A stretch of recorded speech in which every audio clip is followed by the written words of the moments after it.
창세기 32장 24절부터 26절에 있는 말씀을 읽도록 하겠습니다. 창세기 32장 24절부터 26절까지에 있는 말씀입니다.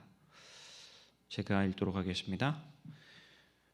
야곱은 홀로 남았더니 어떤 사람이 날이 새도록 야곱과 씨름하다가 그 사람이 자기가 야곱을 이기지 못함을 보고 야곱의 환도뼈를 치매 야곱의 환도뼈가 그 사람과 씨름할 때에 위골되었더라. 그 사람이 가로되 날이 새려하니 나로 가게 하라. 야곱이 가로되 당신이 내게 축복하지 아니하면 가게 하지 아니하겠나이다. 아멘. 성경에 나오는 많은 인물들 중에 제가 가장 좋아하는 인물 중에 한 사람이 바로 야곱입니다. 저는 야곱의 삶을 참 좋아하는데요. 왠지 그의 삶은 왠지 모르게 다른 인물들의 이야기를 읽을 때와는 또 다른 느낌을 저에게 주기 때문입니다. 야곱의 죄가 있었죠. 야곱의 죄, 그리고 그로 인해서 가족들과 떨어져 살게 되었던 그의 어떤 외로웠던 삶, 그리고 그의 삶을 계속적으로 쫓아다녔던 죄책감이 있습니다. 그리고 그의 삶에 있었던 베델에서의 경험과 야복강에서의 그 야곱의 환난, 이 모든 것들이 제게는 야곱의 삶에 대한 어떤 연민을 가져오고, 또한 우리가 이런 싸움 가운데에서 나를 이해할 수 있는 사람은 야곱밖에 없다는 생각을 불러일으키기도 합니다. 오늘 이 말씀을 제가 준비하면서 이 본문들과 제가 씨름하면서 사실은 상당히 고통스러운 느낌도 있었습니다. 야곱의 삶의 이야기를 보면, 야곱의 이 이야기를 보면서 그의 마음속에 들어가 보기 위해 이제 많이 노력을 했는데, 이 내용 자체가 그렇게 야곱의 삶 자체가 정서적으로 안정된 어떤 그런 삶의 이야기가 아니었기 때문입니다. 속고 속이고 도망치고 또 씨름하고, 그리고 그 고통 속에서 나타나셨던 하나님, 이것이 야곱의 삶의 이야기였어요. 어느 날 아브라함의 계보에 그 하나님께서 선택받은 집안에 이삭에게 이제 쌍둥이가 태어나죠. 그 이름들을 이제 많은 분들이 아시는데요, 에서와 야곱입니다. 그리고 그들은 이제 태어날 때부터 좀 범상치가 않았어요. 첫째가 태어났는데 그 뒤로 둘째가 그 첫째의 발꿈치를 잡고 이렇게 나오게 됩니다. 이제 그 이름은 속이는 자라고 하는 야곱이었죠. 야곱이라는 이름이 이제 속이는 자, 이게 사기꾼 같은 그런 이름입니다. 히브리 사람들은 그 이름대로 삶이 이렇게 꼴져지는 경우들이 상당히 많습니다. 특별히 야곱의 삶도 이제 그랬어요. 우리가 첫 번째로 아는 이야기가 무엇인가 하면 처음에 에서의 장자권을 그 야곱이 빼앗습니다. 에서는 장자권에 별 관심이 없는 사람이었습니다. 하지만 야곱은 그 장자권에 관심이 상당히 많은 사람이었어요. 장자가 되면 아버지로 이렇게 재산을 더 많이 상속받기도 하지만 그가 진정 원했던 것은 영적인 능력이었습니다. 영적인 욕심이 있던 사람이었어요. 장자권을 상속받으면 그 아브라함의 하나님과 이삭의 하나님이 나와 더 긴밀하게 교통하게 되는 것 같고, 자신의 가족의 어떤 대표가 되고 앞으로 태어날 그 메시아의 조상이 되는 일, 이런 것들이 그의 마음을 끌었다라고 화이시 이야기합니다. 그리고 결국에 그 결과는 나이가 들어서 눈이 잘 보이지 않는 아버지 이삭에게 이제 사기를 그렇게 치는 그런 모습으로 발전하는 것이죠. 자신을 에서라고 속이는 것을 넘어서서 또한 그는 하나님의 이름을 팔게 됩니다. 너가 어떻게 이렇게 빨리 염소를 잡아서 요리를 해왔냐라고 하니까 뭐라고 합니까? 창세기 27장 20절에 그가 이르되 아버지 하나님 여호와께서 나로 순조롭게 만나게 하셨나이다. 여호와, 그 야훼의 이름을 들먹이는 것이죠. 그리고 그는 그렇게 에서의 축복을 가로챘습니다. 이것이 우리가 알고 있는 그 야곱의 그 사건의 어떤 발단이죠. 그런데 어떻게 생각해 보면 야곱이 또 그렇게 잘못한 것인가라는 생각이 또 들 수도 있더라고요. 야곱이 그렇게 잘못한 것인가? 야곱의 죄는 무엇인가? 왜냐하면 결과적으로 보았을 때 원래 그에게 약속되어 있었던 것이었단 말입니다. 예언되어 있었던 장자권과 그의 축복을 그가 가져간 것뿐인데 무엇이 잘못이냐는 것이죠. 가만히 있어도 그것은 에서에게 돌아가지 않았습니다. 예언대로라면 야곱에게 돌아갈 것이었어요. 무엇이 잘못된 것인가? 무엇이 야곱이 잘못되었다고 말할 수 있는 것인가? 우리는 여기서 알 수 있는 사실이 있습니다. 그것은 하나님께서 무엇을 약속하셨다고 하더라도 하나님의 방법대로 그것을 취해야 한다는 것이죠. 그것이 이루어지는 것이 다가 아닙니다. 어떤 방법으로 하느냐가 중요하다는 것입니다. 우리는 많은 부분에 있어서 우리의 삶의 어떤 그런 앞으로의 일들을 결정하는 일이나 계획들이나 우리의 사역의 방향을 설정할 때에 내 방식대로 하려는 경향들이 우리는 있습니다. 그렇지만 하나님께서는 그것을 이루실 다른 방법이 있다는 사실을 우리는 언제나 신뢰해야 하는 것이죠. 만약 그렇지 않다면 우리는 많은 길을 야곱처럼 돌아가야 할지도 모릅니다. 분명 하나님께서는 계획이 있으십니다. 우리가 그 계획을 앞당기기 위해 야곱처럼 누군가를 속이는 방법이라든지 올바르지 않은 방법들을 사용하려고 하는 유혹을 우리는 항상 경계해야 하는 것입니다. 그렇지 못해서 우리가 하나님으로 하는 여러 일들이 손해보게 될 때가 있습니다. 많은 길을 돌아가야 할 때가 있습니다. 이스라엘 백성들이 마치 그 광야에서 40년을 돌아간 것 같은 그런 일들이 있을 수가 있죠. 우리는 어떤 일을 하든지 주님 안에서 선함을 쫓아야 함을 배워야 하는 것입니다. 그렇게 자신의 이름처럼 아버지와 형을 속이고 야곱은 외삼촌 라반이 있는 그 하란으로 향하게 됩니다. 거기서 많은 고생을 그가 하죠. 하란은 그가 살던 브엘세바에서는 정말 먼 곳입니다. 그 지도상으로 보면 밑에 브엘세바 밑에 있고 이제 하란은 정말 위에 있어요. 그 고대 시대에 그렇게 간다라는 게 참 쉽지 않을 텐데 그렇게 갔던 것이죠. 그리고 그는 14년을 무보수로 일했어요. 총 20년은 라반을 위해서 일합니다. 많은 고생을 했어요. 그리고 20년이 지나고 야곱은 이런 주님의 음성을 듣습니다. 내 조상의 땅, 내 족속에게로 돌아가라는 말씀이었어요. 그리고 그 주님의 말씀에 따라 그는 길을 나섭니다. 야곱은 길을 가는 중에 자신이 전에 아버지를 속였던 자신의 죄가 눈앞에 계속 아른거리는 거예요.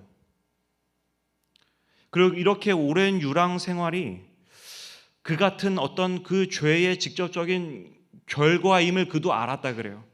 그래서 그 일을 주야로 깊이 생각하고 양심의 가책을 느꼈다라고 이야기합니다.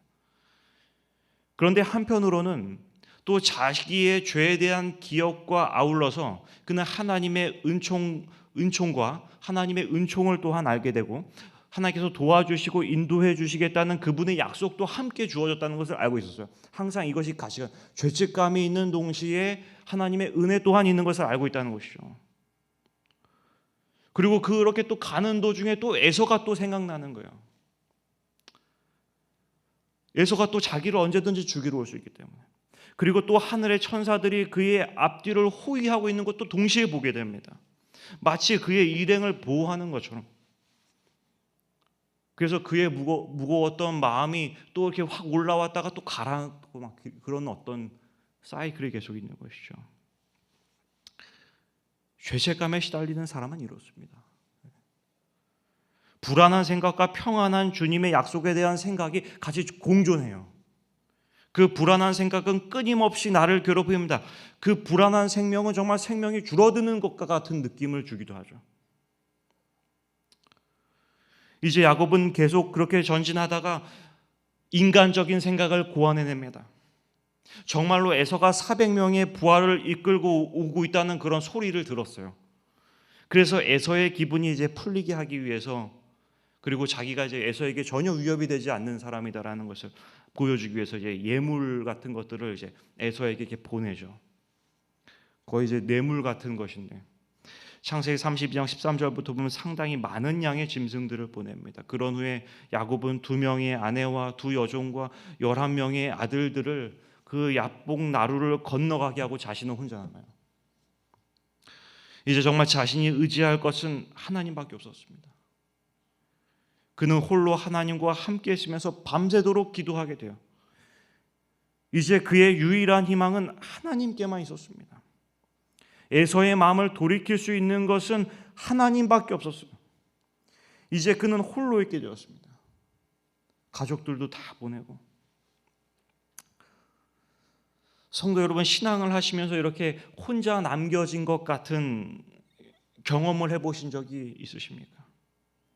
아무도 나를 이해해 주지 않고, 이해해 줄 수도 없고, 어디 이렇게 도와주는 손도 없고, 뭐 붙들어주는 어떤 그런 장치도 없을 때, 어느 누구의 조언도 귀에 들려오지 않을 때, 이런 경험이 있으십니까? 이런 절망적인 순간에 우리는 무엇을 붙잡습니까? 정말로 하나님밖에 붙잡을 수 없을 때, 야곱이 그랬다는 것이죠. 오늘 성경 본문을 다시 보겠습니다. 창세기 32장 22절부터 밤에 일어나 2 아내와 여종과 11 아들을 인도하여 야복 나루를 건널세 그들을 인도하여 시내를 건너가게 하며 그의 소유도 건너가게 하고 야곱은 홀로 남았더니 어떤 사람이 날이 새도록 야곱과 씨름하다가, 이렇게 나왔어요. 그리스도인은 또는 우리는 인생에서 혼자 남을 때가 있습니다.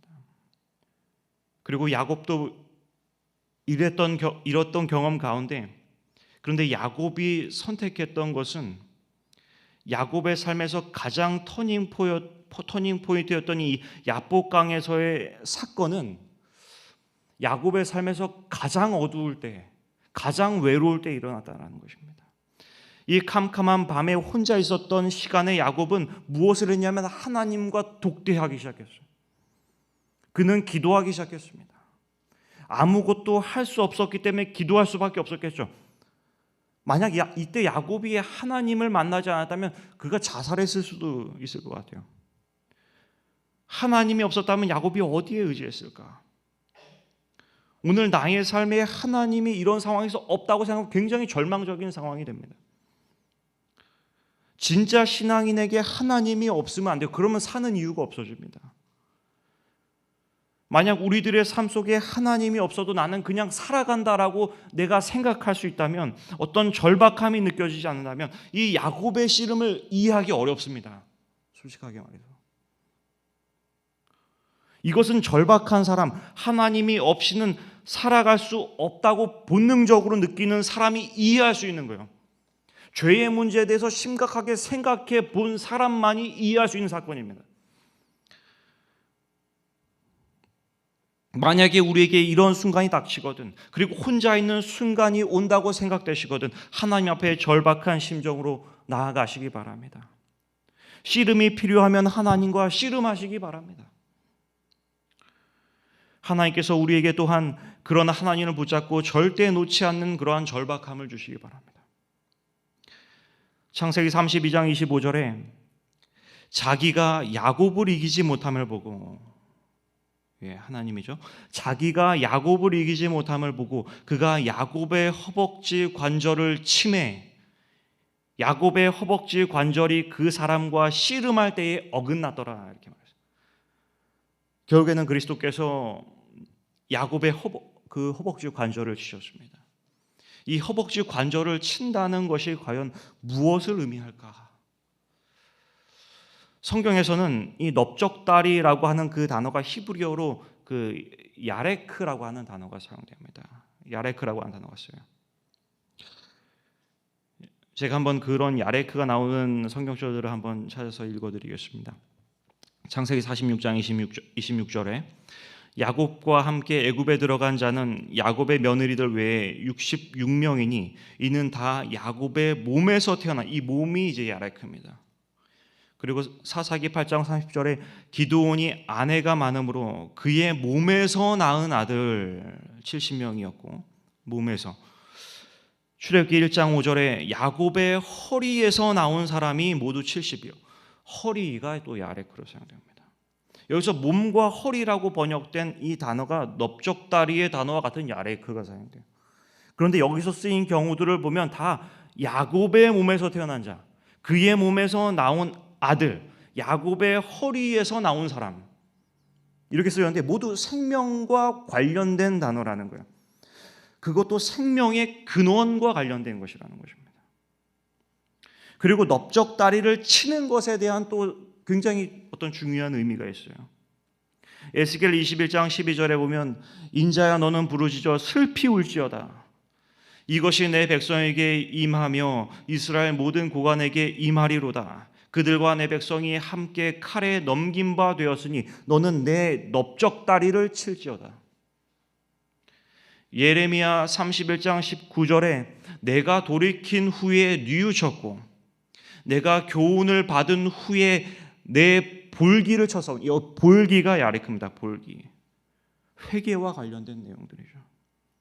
나의 생명의 근원이 끊기는 것과 같은 나의 생명을 건 회개, 이것이 환도뼈가 부러지는 거예요.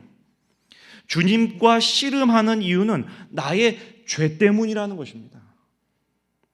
그것은 목숨을 건 회개의 기도라고 하는 사실. 환도뼈는 부러져야만 됐어요. 이것이 야곱의 씨름이에요. 이것이 야곱의 환란입니다. 그 환도뼈라는 것이 그 의학적으로는 인간의 뼈 중에 가장 단단한 부위라 그럽니다. 거기가 부러지는 거예요. 나의 가장 강한 자아가, 나의 가장 강한 고집이 주님의 회개 앞에서 깨어지는 것이죠. 이 사건으로 야곱은 평생 불구가 되었습니다. 여기가 이렇게 부러지면 굉장히 걷는 걸음이 이상하게 보여집니다. 평생 그렇게 불구가 되었어요. 그렇게 불구가 되는 상황 속에서 그는 왜 하나님을 놓지 못했을까? 죄를 용서받는 길은 하나님밖에 없었기 때문에, 죄의 용서가 이루어지는 것은 예수님밖에 없었기 때문에, 십자가에 달려 돌아가신 예수님밖에 없기 때문에 그는 절대 놓을 수 없었던 거예요. 다리가 부러져 제대로 서 있지 못하고 질질 끌려가더라도 그것을 놓지 못하는 것입니다. 하나님을. 야곱이 그날 예수님을 놓으면 죽는다는 심정으로 붙잡았을 거예요. 그런데 이것은 야곱의 경험은 야곱의 경험만이 아닙니다. 우리 재림교회는 야곱의 환란이라고 하는 이야기를 하고 있어요. 이거 굉장히 중요한 이야기를 합니다. 부저선지자 201페이지에서 엘렌 화이트는 이렇게 말합니다. 야곱이 씨름하고 고민하던 밤에 겪은 경험은 그리스도께서 재림하시기 직전에 하나님의 백성들이 겪어야 할 시련을 나타낸다. 구원의 확신에 대한 시험이 있을 것을 이야기합니다. 중보자가 없이 서는 때에 이런 시험이 있을 거예요. 사단의 가장 강력한 시험이 무엇입니까? 구원의 확신을 흔들어 놓는 것입니다. 너는 구원받지 못해. 너는 잃어버린 자가 될 거야. 모든 경우가 다 그렇지는 않지만 우리가 이게 듣는 이야기들 중에 저도 이제 예전에 이렇게 듣는 이야기들, 사단이 직접적으로 이렇게 나타날 때 이렇게 예를 들어서 사람에게 들어가는 것이죠.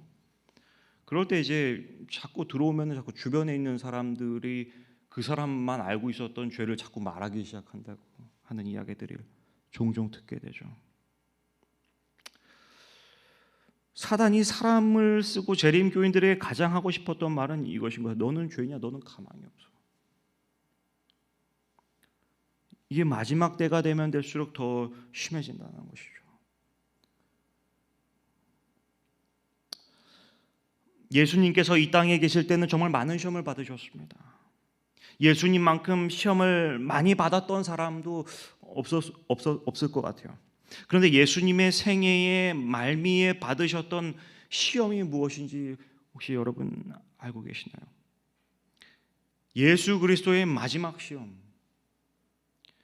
겟세마네에서 그리고 십자가상에서, 그것을 화이트는 이렇게 표현합니다.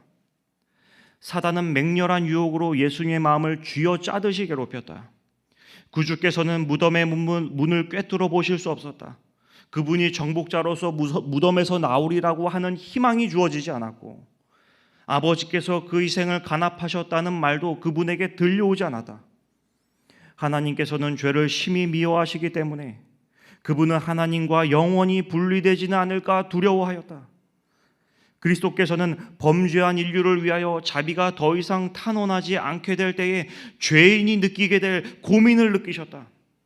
그분이 마신 잔을 그처럼 쓰게 하고 하나님의 아들의 심장을 파열시킨 것은 인류의 대속자이신 그분에게 아버지의 진노가 쏟아지게 만든 죄에 대한 의식이었다. 죄에 대한 의식으로 고민하는 그리스도, 죄의 짐에 눌려 씨름하고 있는 그리스도, 사단이 예수님의 생애의 가장 마지막 시험으로 가져왔던 것은 다름이 아닌 죄에 대한 의식이었습니다. 환난을 받고 있는 예수님, 마지막에라도 넘어뜨리려고, 그래서 십자가고 뭐고 다 뿌리치고 나오게 하려고. 그럼 인류의 구원도 없고 예수님은 사단에게 패한 것이 됩니다. 그런데 예수님께서 어떻게 하시나요? 시대의 소망 756페이지에 이 무서운 시간 동안 그분은 이제까지 당신에게 주셨던 아버지의 간합하심의 증거에 의지하였다.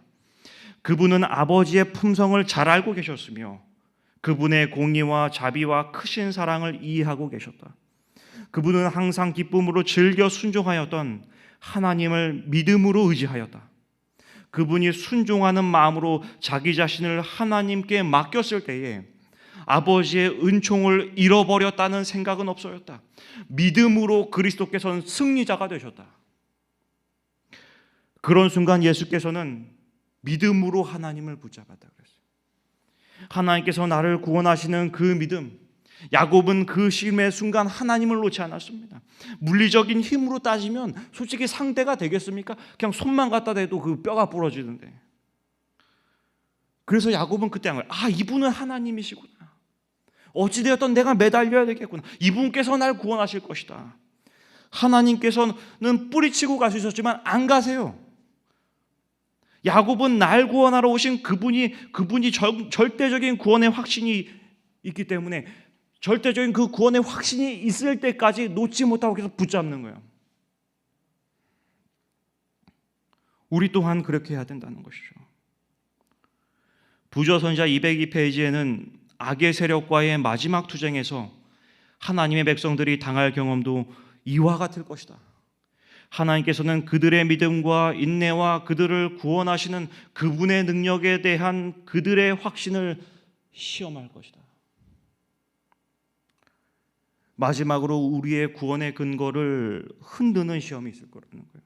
사단이 와서 우리의 죄를 지적하며 너는 구원받을 수 없어, 너는 죄냐, 우리의 구원을 흔드는 그러한 시험들이 있을 거라는 거예요. 마지막 시대, 마지막 시험에 이것이 보이지 않는 마지막 영적 대전투입니다. 중보자 없이 설 때에 나타나는 사건이라는 것이죠. 그리고 여기서 어떻게 승리하는지를 엘렌 화이트이 이야기합니다. 야곱이 자기 자신의 힘으로 싸워서 얻으려고 하다가 놓쳤던 그것을 얻게 된 것은 자기 자신을 하나님께 내맡기고 신뢰하는 신앙으로 말미암아서였다. 이 일을 통해 하나님께서는 당신의 은혜와 능력만이 그가 갈망하던 축복을 그에게 가져다 줄 수 있다는 사실을 당신의 종에게 가르치셨다. 말세에 사는 사람들에게도 이와 같을 것이다.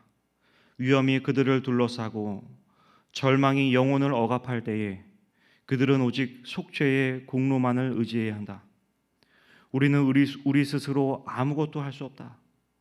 무력하고 무가치한 우리는 십자가에 못 박히고 부활하신 구주의 공로를 의지해야 한다. 그렇게 하고도 멸망당할 사람은 아무도 없을 것이다. 사단이 우리를 고소할 때 우리는 이렇게 대답해야 한다는 것이죠. 그래, 나는 죄인이다. 그래, 나는 죽을 수밖에 없는 죄인이야. 하지만 나의 구주 되시는 예수 그리스도께서 날 위해 죽으셨다. 이것에 사단은 물러갈 수밖에 없는 것이죠. 우리는 이 시대의 마지막을 살고 있다고 합니다.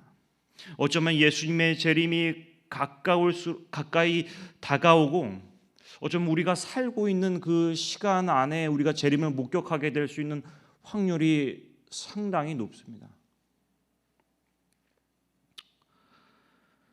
그리고 이 야곱의 환난은 예수님의 재림 직전에 그분을 믿는 하나님의 백성들이 겪게 되는 시험이라고 하는 것이죠. 그리고 이때의 하나님에 대한 믿음은 단순히 주님의 십자가를 머리로만 아는 것이 아닙니다. 이론적으로 아는 것이 아닙니다.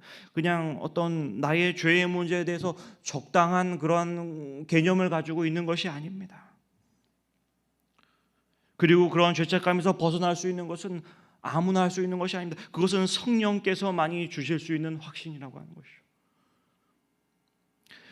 우리가 나를 사랑하사 나를 위하여 자기의 목숨을 버리신 주님 앞에 나아가게 되기를 바라겠습니다. 그리고 그곳에서 나로 인해서 그 나무에 매달리신 메시아를 보게 되기를 바랍니다.